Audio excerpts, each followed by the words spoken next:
Eva va nous raconter pourquoi et comment la FDJ, la Française des Jeux, est dans les starting blocks pour se lancer dans le Web 3.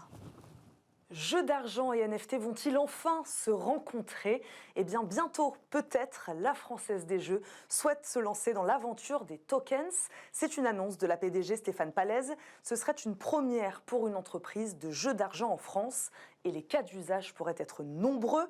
La FDJ peut par exemple créer des représentations numériques de ses produits. Imaginez des tickets à gratter ou des jeux de loterie en version NFT. Les joueurs peuvent alors collectionner, échanger ou même vendre ensuite leur NFT. L'entreprise peut également se servir des NFT pour proposer des promotions spéciales et offrir des NFT exclusifs à certains joueurs.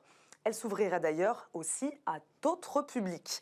Mais attention, ce n'est pas pour tout de suite. La Française des Jeux patiente le temps qu'un cadre réglementaire soit défini, car pour l'instant, il n'existe pas.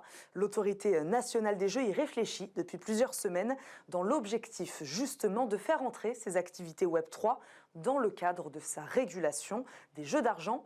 En attendant, la FDJ se tient prête. Elle a d'ailleurs déjà investi 75 millions d'euros ces dernières années dans les technologies innovantes. Ce sont les mots de la PDG lors de l'Assemblée générale et nouer des partenariats avec des startups de la French Tech spécialistes de ces nouvelles technologies blockchain.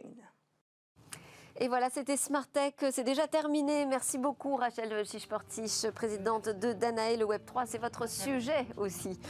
Merci à tous de nous suivre très régulièrement dans Smart Tech. Vous nous regardez sur Bismart, vous pouvez nous suivre également en podcast. Et je sais que vous le faites déjà souvent. Je vous retrouve très bientôt. Je vous souhaite à tous une excellente fin de journée et fin de semaine aussi.